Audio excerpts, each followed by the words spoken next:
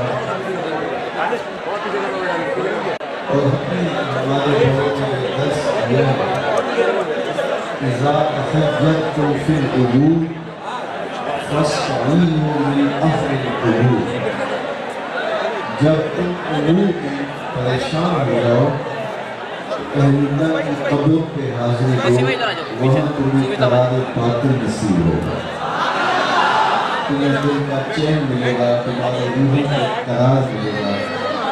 یقیناً یہ خانقاہیں، یہ درگاہیں، یہ عالی مرتبت مزارات اور بزرگوں کی تحریز ہمارے لیے تمانیت قلب کا سامان ہے۔ دنیا کے اوپر کتنے لوگ آئے اور چلے گئے، آج ان کا نشان بھی موجود نہیں ہے۔ آل ساسان نے 3150 سال ایران پہ حکومت کی ہے۔ یہ بات دیگرے اس ایک خاندان کے 150 حکمران تخت نشین ہوئے، لیکن آج دنیا آل ساسان کا نام بھی نہیں جانا، صرف تاریخ کے اوراق میں ان کا تذکرہ باقی رہ گیا، باقی دنیا کو ان کا نام بھی بھول گیا ہے۔ مشتاق یوسفی نے کیا خوب کہا تھا، مٹ گیا مشتاق دل سے رنگے یاد رفتگاں، پھول مہنگے ہو گئے قبریں پرانی ہو گئی۔ اور کس کے پاس وقت ہے کہ وہ کسی کو یاد رکھے؟ ہم تو اپنے سکے عزیزوں کو بھول جاتے ہیں اور ان کی قبر کے نشان بھی ایک عرصے کے بعد مٹ جاتے ہیں۔ تو بادشاہ ہوں یا تاج غلام ہوں، شہنشاہ ہوں یا دنیا کے وہ لوگ جو اپنے آپ کو ناگزیر سمجھتے ہیں کہ ہمارے بغیر اس کائنات کا چرخ نہیں گھومتا، اس کائنات کا پہیہ نہیں چلتا، ہم اتنے ناگزیر ہیں کہ ہمارا وجود اس کائنات کے لیے ناگزیریت کی انتہا ہے، لیکن آج ان کی قبروں کے نشان بھی زمانے کو یاد نہیں ہے۔ لیکن یہ کون لوگ ہیں کہ صدیاں گزرنے کے باوجود ان کی قبریں زندہ ہیں۔ فقیر نام تنہا باہو قبر تنہا دیجیے، صدیاں گزرنے کے بعد ان کی قبریں زندہ ہیں۔ یہ حجوم عاشقان یوں تو نہیں ہے، کسی شہنشاہ کے دربار میں کوئی یوں دھکے تو نہیں کھاتا ہے، کسی شہنشاہ کی چوکھٹ کو چومنے کے لیے کوئی یوں لوگوں کے ہجوم کی اپنے آپ کو نظر تو نہیں کرتا۔ لیکن یہ کیا وجہ ہے کہ کشاں کشاں کہاں سے چل کے آپ یہاں پہنچے ہیں اور کھڑا ہونے کی جگہ نہ ہونے کے باوجود ایک لمحے کے لیے بھی ہٹنے کے لیے تیار نہیں ہے۔ یہ ان لوگوں کی دلوں پر حکومت ہوتی ہے اور یہ دلوں کے حاکم ہوتے ہیں۔ صحیح حدیث میں آتا ہے جب اللہ کسی بندے سے پیار کرتا ہے تو جبریل امین کو ارشاد کرتا ہے کہ فلاں بندے سے میں پیار کرتا ہوں، تو بھی اس سے پیار کرتا ہے۔ تو جبریل اس سے پیار کرنے لگ جاتے ہیں، پھر آسمان والوں کو کہا جاتا ہے فلاں بندے سے اللہ بھی پیار کرتا ہے، جبریل امین بھی پیار کرتے ہیں، اے آسمان کے واسطے تم بھی فلاں سے پیار کیا کرو۔ پھر اس کی قبولیت دنیا کے اوپر ڈال دی جاتی ہے، پھر دنیا والے اس سے پیار کرتے ہیں، اس سے محبت کرتے ہیں۔ اللہ اکبر! تو یہ محبوبیت ہوتی ہے جو اللہ اپنے بندوں کو نصیب کرتا ہے۔ آج سے ایک عرصہ پہلے کچھ لوگوں نے یہ خیال کیا تھا کہ ہم امن کو اجاڑ دیں اور لوگوں کا جو رجحان اور باطنی رخ ان مزارات کی جانب سے ہے وہ ہٹا دیں۔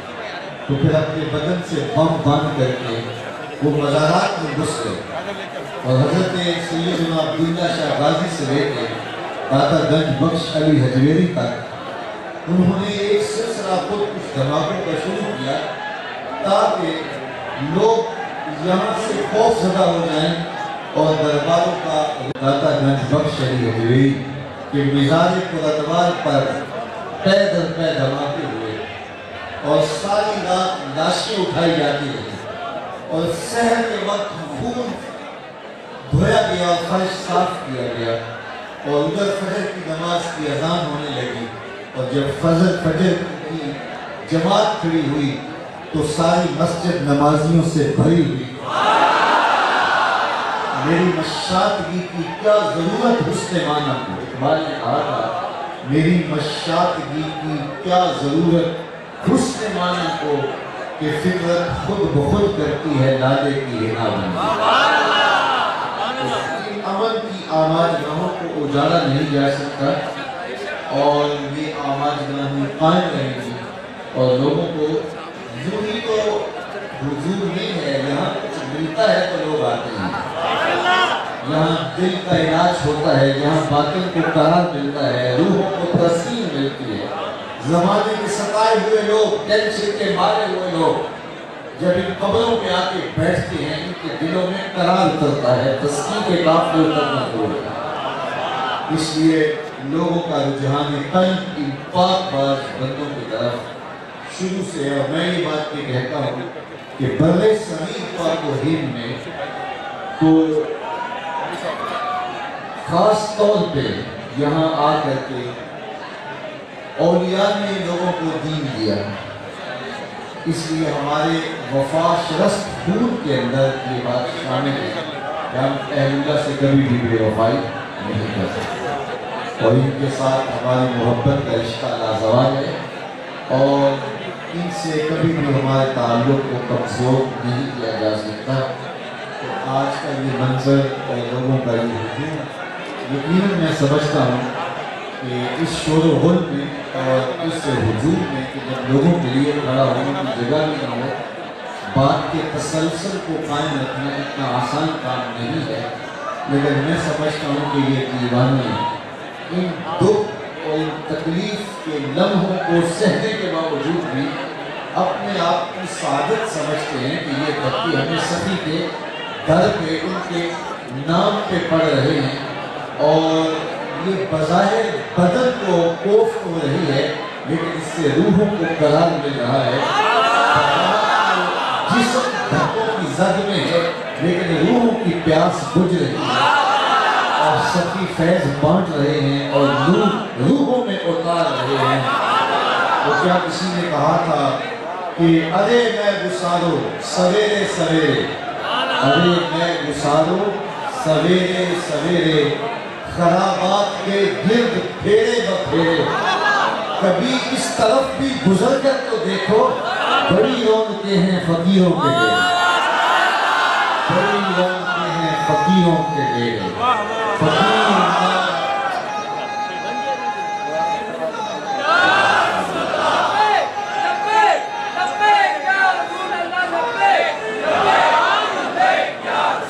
فقیر نام دا بابو قبر جنہ دی جیوے ہو. یہ قبر کی زندگی کی دلیل ہے. لارڈ کرزن برِ صغیر پاک و ہند کی تقسیم کے بعد اس نے اپنی یادداشت مرتب کی. جب واپس وہ برطانیہ میں گیا تو یہاں ایک وائسرائے ہند لارڈ کرزن رہا, تو اس کی یادداشتوں کے اندر آج بھی یہ چیز موجود ہے.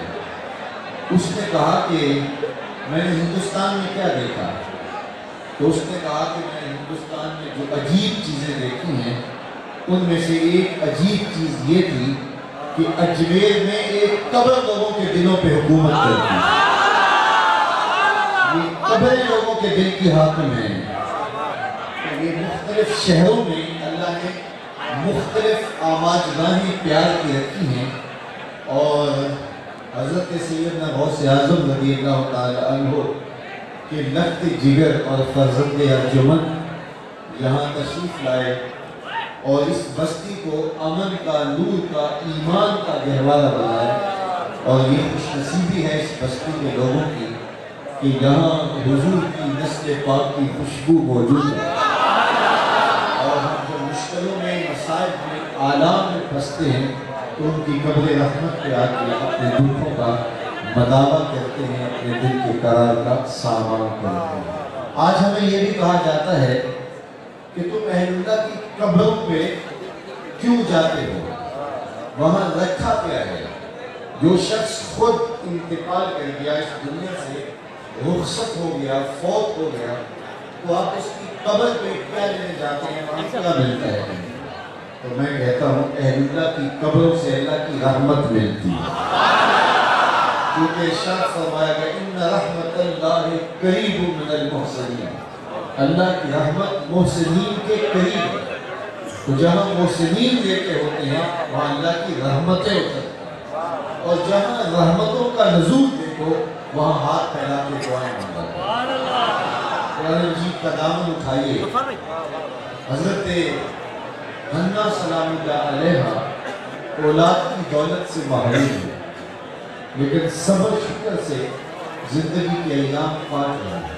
کوئی بات نہیں، اللہ کی مرضی، اس کی رضا پہ راضی ہے، اس کی تقدیر پہ راضی ہے۔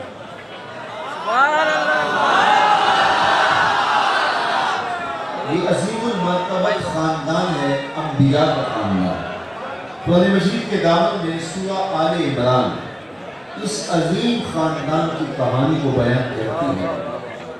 تو حضرت حنہ جو کہ زوجہ عمران ہے، اور آل عمران اسی عمران علیہ السلام کے خاندان کے نام سے منسوب قرآن مجید کی ہے۔ ذرا دیکھیے، آپ کی تھوڑی سی میں توجہ چاہوں گا۔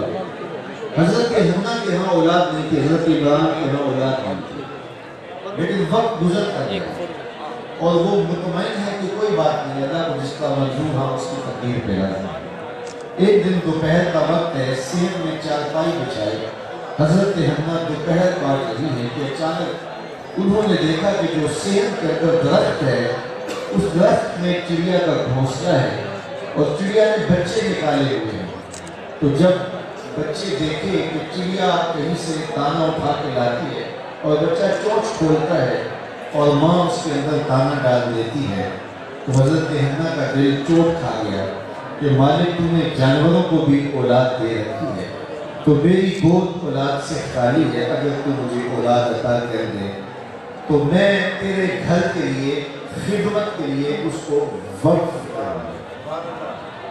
یہ حضرت حنہ سلام اللہ علیہ نے اللہ کی بارگاہ میں منت کی، اللہ تعالیٰ نے ان پر کرم فرمایا، وہ امید سے ہو گئی۔ اب جب ولادت کے لمحے آئے تو پیدا ہونے والا بیٹا نہیں تھا، پیدا ہونے والی بیٹی تھی، جو حضرت حنہ کے ہاں پیدا ہوئی، حضرت عمران کے ہاں پیدا ہوئی۔ اب یہ سخت پریشان ہو گئے کہ بچی جوان ہوگی تو اس کو کس طرح بیت المقدس میں رکھا جائے گا، جبکہ وہاں تو مرد ہے۔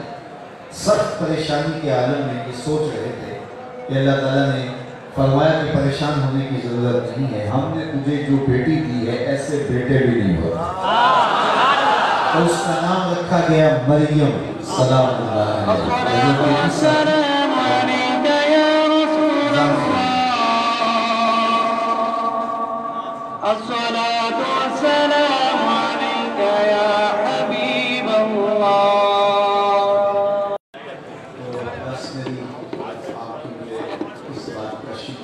سمجھ فرمائیں کہ تقریر ختم ہونے کے بعد نماز عصر کی جماعت ادا کی جائے گی۔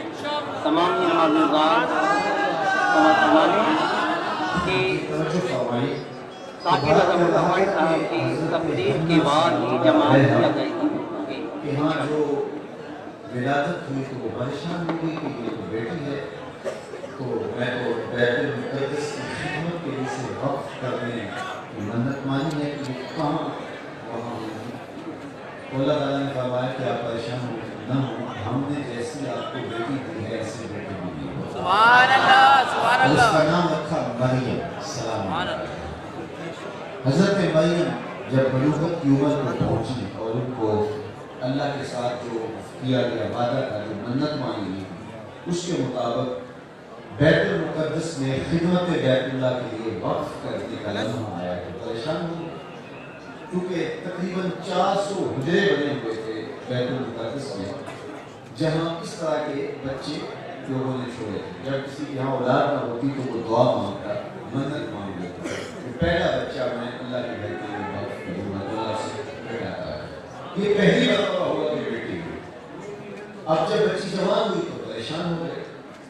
اب یہ طے ہوا کہ چلو جو یہاں بوڑھے لوگ ہیں، بزرگ لوگ ہیں، ان میں سے کسی کی جو ہے وہ کفالت میں بچی کو دے دیا جائے تاکہ بچی کی حفاظت بھی رہے، اس کی ضروریات کو بھی پورا کر دیا جاتا رہے۔ اب عالی مرتبہ خاندان کی صاحبزادی ہوئی تو بہت سارے لوگ اس امید پر اپنے آپ کو پیش کرنے لگے کہ یہ سعادت ہمیں دی جائے۔ جب لوگ زیادہ ہو گئے تو پھر پورا ڈالا گیا۔ جب پورا ڈالا گیا تو پورا فال نکلا حضرت زکریا علیہ السلام، اور یہ رشتے میں خالی رکھتے تھے، اور 120 سال کی عمر تھی حضرت زکریا علیہ السلام، اور ان کی زوجہ کی عمر تھی 99 سال۔ انہوں نے بھی کہا کہ ہمارے یہاں اولاد نہیں ہے تو یہ بیٹی ہمیں مل جائے تو ہم اس کی خدمت کریں گے اور آنکھوں کو تسکین دیں گے۔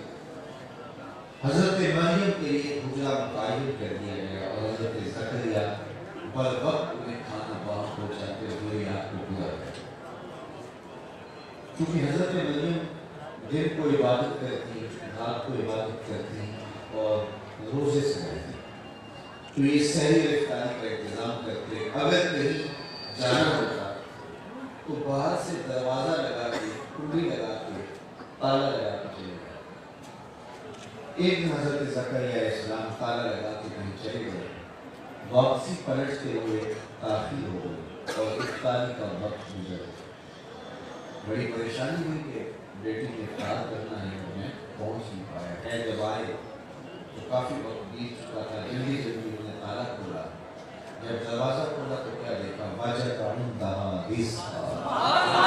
قرآن بتاتا ہے کہ وہاں بے موسم پھل پائے، وہاں رزق پڑا ہوا دیکھا۔ تو حضرت زکریا حیران ہو گئے کہ تالا لگا ہوا ہے، اندر سے کوئی باہر نہیں آ سکتا، باہر سے کوئی اندر نہیں جا سکتا۔ حیرت یہ ہے کہ یہ پھل کہاں سے آئے، اور پھر پھل بھی بے موسم۔ قال یا مریم انا لک ھذا، اے مریم یہ پھل کہاں سے آئے؟ حیرت سے یہ سوال کیا، یا مریم انا لک، یہ پھل کہاں سے آئے؟ کوئی اندر سے باہر نہ جا سکے، باہر سے اندر نہ آ سکے، اور یہ پھل وہ بھی تازہ اور بے موسم، یہ آئے کہاں سے؟ حضرت مریم نے کہا یہ مجھے میرے رب نے، اور جس کو چاہتا ہے بغیر حساب کے۔ حضرت زکریا علیہ السلام کے ہاں اولاد نہیں تھی، میں نے بھی آپ کو بتایا، اور ان کی عمر 120 سال ہو گئی، اور 120 سال کی عمر میں اولاد کی امید ختم ہو جاتی ہے، اور زوجہ بھی 99 سال کی عمر کو پہنچ گئی۔ اولاد کے آنے کا موسم بیت گیا تھا، لیکن جب سیدہ مریم کے حجرے میں بے موسم پھل نکلے، حضرت زکریا کا دل چھوڑ گیا۔ ہنالک دعا زکریا ربہ، حضرت زکریا وہی کھڑے ہو کے دعا مانگنے لگے، مالک جب تو اپنی اس بندی کو بے موسم پھل دے سکتا ہے تو مجھے بے موسمی اولاد نہیں دے سکتا۔ قرآن کا یہ حضرت زکریا پیغمبر ہیں اور حضرت مریم ولیہ ہے، بنی اسرائیل کی ولیہ ہے، نبی نہیں ہے ولیہ ہے۔ اور وہاں جب رحمتیں اترتی دیکھی تو اللہ کے پیغمبر نے یہ نہیں کہا کہ میں یہاں دعا کی مانگوں، جہاں رحمتیں اترتی دیکھی وہاں دعا کے لیے ہاتھ اٹھا لیے اور کہا کہ اے اللہ مجھے ذریت طیبہ عطا کر دے، وہاں دعا مانگنا شروع کر۔ کیا جواب آیا؟ اے پیغمبر یہاں کھڑے ہو کے کیوں دعا مانگتے ہو؟ صحرا کے پاس جاؤ، بیت المقدس چلے جاؤ، یہاں کیوں دعا مانگ رہے ہو؟ نہیں، فنادته الملائکہ وهو قائم يصلي في المحراب ان اللہ یبشرک بیحییٰ۔ حضرت زکریا وہاں کھڑے ہو کے ابھی دعا مانگ ہی رہے تھے، ہاتھ بھی منہ پہ نہیں پھیرے تھے کہ ندا آئی، اے زکریا مبارک ہو، ہم تمہیں یحییٰ کی بشارت دیں۔ معلوم یہ ہوا کہ جہاں اہل اللہ کے ڈیرے ہوں وہاں رحمتیں اترتی، اور جہاں رحمتیں اترتی ہوں وہاں دعا مانگی۔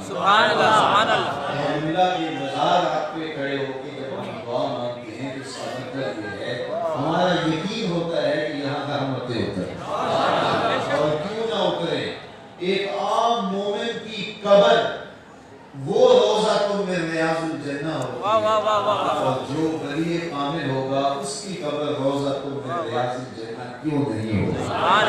تو جنت کے کنارے کھڑے ہو کے دعائیں ہی تو مانگی جاتی ہیں. اس لیے ہم جب مشکلوں میں گھرتے ہیں تو اہل اللہ کی خدمت میں حاضر ہو کے اللہ سے دعا مانگتے ہیں. مانگتے اللہ سے ہیں لیکن کھڑے ان کی چوکھٹ میں ہوتے ہیں. جس کا حضرت زکریا حجرہ مریم میں کھڑے تھے, مانگ رب سے رہے تھے, تو پھر کیا ہوا کہ اللہ نے ان کو وہی کھڑے کھڑے فنادت الملائکہ, فرشتوں نے آگے بشارت دی, وہ قائم یصلی فی المحراب, ابھی کھڑے ہو کے دعا مانگ ہی رہے تھے, منہ پہ بھی ہاتھ نہیں پھیرے تھے کہ کہا کہ اے زکریا ہم تمہیں یحییٰ کی بشارت دیتے ہیں, نیک صالح سید حصول اور تم سے لگ رہنے والا بیٹا, اس کی بشارت دیتے ہیں. تو معلوم ہوا اہل اللہ کی چوکھٹ پہ جب دعا مانگی جائے تو پھر اللہ اس کو قبول کرے. رحمت اتر رہی ہو وہاں دعا, کیا بات, سبحان اللہ, جہاں قہر و غضب اتر رہا ہوتا ہے وہاں پناہ مانگی جائے. سبحان اللہ, سبحان اللہ. آپ حج پہ جاتے ہیں تو جب آپ واپس آ رہے ہوتے ہیں منا کی جانب 10 ذی الحج کو, تو راستے میں بطن محسر آتا ہے, تو وہاں سے بھاگ کے گزرتے ہیں.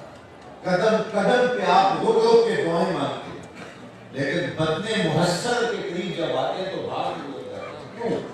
اس لیے کہ یہ وہ جگہ ہے جہاں ابابیلوں نے پتھر برسائے تھے آدھی والوں, تو جہاں قہر و غضب اترا تھا, جہاں اللہ کا عذاب اترا تھا, وہاں پناہ مانگی جاتی ہے, اور جہاں رحمتیں اترتی ہے وہاں دعا مانگی جاتی ہے. میں ایک سادی سی مثال دیتا ہوں کہ باپ خوشگوار موڈ میں ہو تو بچے کو اپنے باپ سے کچھ چاہیے ہو تو وہ اس سے مانگ لے, تو 10 روپے مانگے تو وہ 20 دیتا ہے. سبحان اللہ. کیونکہ باپ موڈ میں ہے, اور باپ کا موڈ خراب ہوا ہو اور گھر آئے اور وہ جو سامنے آئے اس کو ٹھوکرے مار رہا ہو, تو اس وقت اگر بچہ کچھ مانگے گا تو تھپڑ پڑے گا. اس لیے کہ باپ اس وقت موڈ میں ہے. جب باپ موڈ میں ہوگا تو اس وقت کیفیت اور ہوگی, جب خوشگوار کیفیت میں ہوگا تو اس وقت معاملہ اور ہوگا. سمجھدار اس وقت مانگتے ہیں جب وہ خوشگوار ماحول میں ہوتا ہے. تو جہاں قہر و غضب نازل ہوا وہاں پناہی مانگی جاتی ہے. قرآن مجید میں سورہ توبہ ہے, سورہ توبہ کے آغاز میں بسم اللہ نہیں ہے, کیونکہ اس میں عذابوں کا ذکر, تو رحمت کا ذکر یہاں نہیں ہوا. جب جانور کو ذبح کرتے ہو تو بسم اللہ الرحمن الرحیم نہیں پڑھتے, بسم اللہ اللہ اکبر پڑھتے. کیوں؟ اس لیے کہ یہ قہر و غضب کا موقع ہے, اس کی گردن کٹ گئی, یہاں اس کی رحمت کا ذکر نہیں ہوگا, اس کے قہر و غضب کا ذکر ہوگا, اس کی جلالت کا ذکر ہوگا, اس کی بڑائی کا ذکر ہوگا. تو اس وقت بسم اللہ الرحمن الرحیم کی پڑھتے, بسم اللہ اللہ اکبر کہہ کے اس کی بڑائی کو بیان کرتے ہیں. تو کچھ موقع بڑائی کو بیان کرنے کے ہوتے ہیں, کچھ موقع رحمت کو بیان کرنے کے ہوتے ہیں, کچھ موقع پناہ مانگنے کے ہوتے ہیں, کچھ موقع دعا مانگنے کے. سبحان اللہ. ہمارے علماء نے لکھا, علم کلام کی کتابوں میں موجود ہے کہ جو شخص عند الزنا بسم اللہ کرے پڑھے گا کافر ہو جائے. کیوں؟ اس لیے کہ یہ قہر و غضب کے نزول ہے. تو اسی طرح سینما کی سکرین پر تھلکتی تصویریں چل رہی تو کوئی وہاں ہاتھ پھیلا کے دعا مانگنے لگے گا, اس کی دعا قبول ہوگی, کیونکہ یہ قہر و غضب کا موقع ہے. اگر آپ کا گزر بھی ہوا ہے تو پناہ مانگ کے دوڑ کے گزر جائے. تو کچھ جگہ ہیں جہاں سے پناہ مانگی جاتی ہے, اور کچھ جگہ ہیں جہاں دعا مانگی جاتی ہے. جہاں اہل اللہ لیٹے ہوتے ہیں وہاں رحمتوں کا نزول ہو رہا ہے. اس لیے ہم اللہ کے بندوں کی چوکھٹ پہ آ کے دعائیں مانگتے ہیں, اور جب ان چوکھٹوں سے آ کے مانگا جائے تو خالی ہر ایک کو حصہ اس کے ظرف کے مطابق ملتا ہے. جس کا جتنا ظرف ہے اس کو اتنا ملتا ہے. کسی نے پیسے مانگ لیے اس کو پیسے ملتے ہیں, کسی نے اولاد مانگ لی اللہ نے اس کو اولاد دے دی. لیکن حضرت خواجہ معین الدین چشتی اجمیری نے داتا کی چوکھٹ پہ دل کا نور مانگا, باطن کے خزانے مانگے, روحانیت کے اجالے مانگے. تو پھر الٹے پاؤں پلٹتے ہوئے بولے گنج بخشے فیض عالم مظہر نور خدا ناک سارا پیر کامل کاملارا. یہ وہ چوکھٹیں ہیں جہاں سے ناقصوں کو بھی ملتا ہے اور کاملوں کو بھی. جتنی جھولی ہوگی اتنی خیرات ملے گی. بلکہ میں تو کہتا ہوں یہ جھولی بھی دیتے ہیں خیرات بھی دیتے ہیں, پیسہ بھی دیتے ہیں خیرات بھی دیتے ہیں. تو ان کی چوکھٹ پہ آنے والے محروم نہیں ہوتے. ہمارے بزرگوں نے ہمیں یہ بتایا اذا تحیرتم فی الامور فاستعینوا من اہل القبور. جب تم امور میں پریشان ہو جاؤ تو اہل اللہ کی قبروں پہ آؤ تو تمہیں یہاں آ کر کے قرار باطن نصیب. میں آپ سے پوچھتا ہوں, آج کا ہر بندہ ٹینشن میں مبتلا ہے, اس کا علاج کیا ہے؟ دولت کے ڈھیر مل جائیں تو ٹینشن ختم ہو جائے گی, کوئی اچھی سے اچھی گولی کھا لیں تو ٹینشن ختم ہو جائے گی.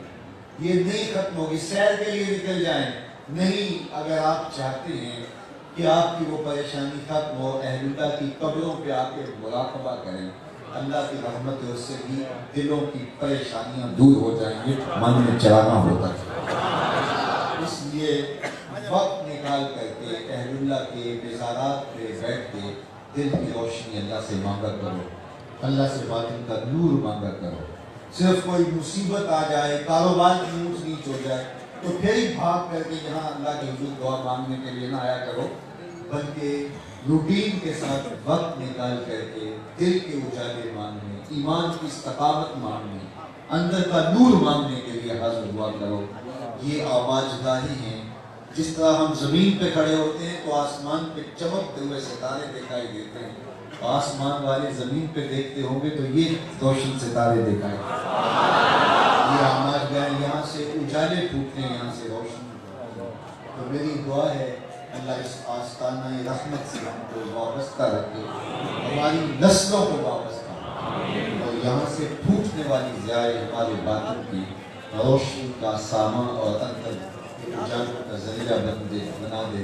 اقبال کے سارے کلام کا رس جو خلاصہ ہی نکلتا ہے کہ محمد سے وفا کرنے کو ہم تیرے, یہ جہاں چیز ہے کیا. اللہ تعالیٰ